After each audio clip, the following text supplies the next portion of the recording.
Well, hi everyone. My name is Ryan Farrell, and I am 26 years old, and I live in Hopedale.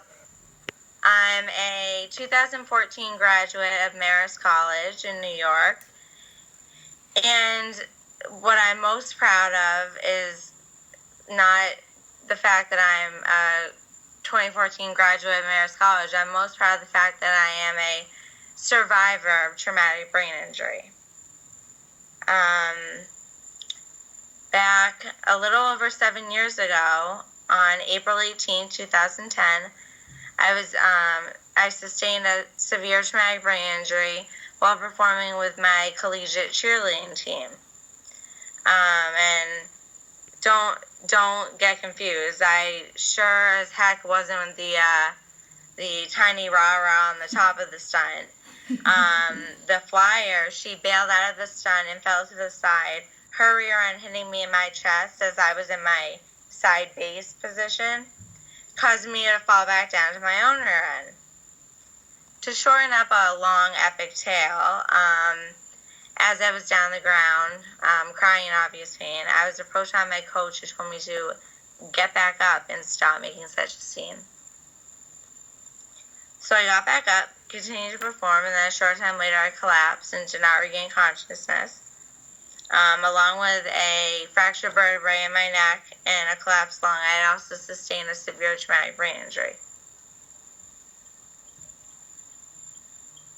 And I was rushed to the local hospital, which, thank God, was only not like a little over a mile right back up the street from where we were performing. And I had to be rushed into emergency surgery.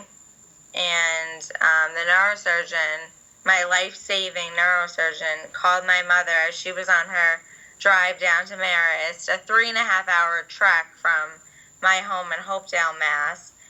And he quickly introduced himself and then even more quickly said, "I'm going in to operate, but do not know if I'm going to be able to save your daughter's life. She also has a collapsed lung and a broken neck." So, a few days later, I had to be rushed back in for emergency surgery to remove the bone flap from the left side of my head and have it placed inside my abdomen so my body could essentially harvest it while my brain was allowed to swell. We would end up calling this my skull baby. I was in a medically-induced coma for 2 weeks, a total of 1 month in the ICU, and then I was transferred to Spalding Rehab Hospital in Boston. Upon my arrival there, the head physiatrist met with my parents and told them that I was so severely injured that at the very best, I would only ever be able to walk with a walker. So talk about lighting a match to my already fuming rehab fire. And I spent 11 weeks in that prison. That's what it felt like.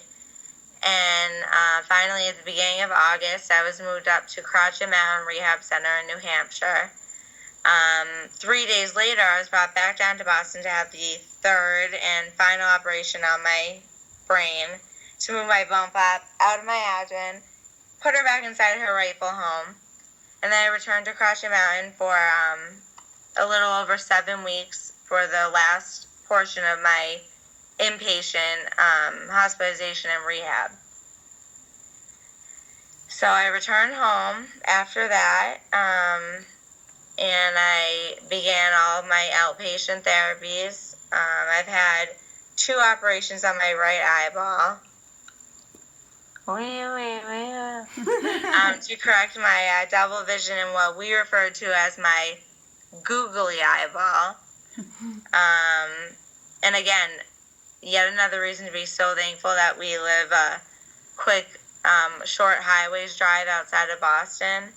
Mass I&E are tops in the country, tops in the world. So I had my 2 surgeries there. And then I returned to college for the fall of 2011. And I graduated only 1 year behind when I was originally supposed to in May of 2014.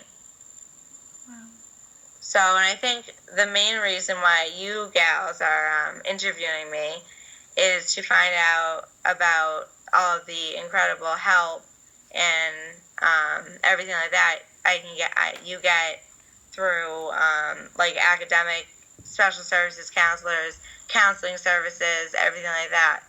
So when I returned to Marist in the fall of 2011, I was immediately set up in the Office of Special Services with my own learning, like disability counselor. I was set up, I was paired with the head psychiatrist in the Office of Health and Counseling Services. So I had weekly or bi-weekly meetings with her. And especially with an injury like mine, everything from the get-go, from the moment it happens to, well, the rest of your life, it's a team effort. You have to take a team approach to it. And I've had and I continue to grow my incredible dream team, as I have referred to them. Awesome. Wow.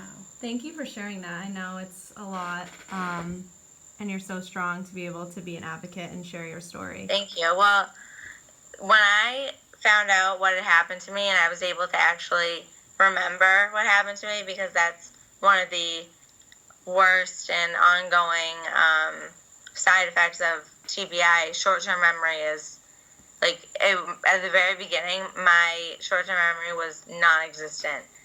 But the moment I heard about and then had to keep re-asking what I was doing in a hospital bed with a neck collar on and a helmet and strapped up to this, that, and the other thing, I just said, well, you know what, this stinks, but what can I do? How can I turn my negative into a positive?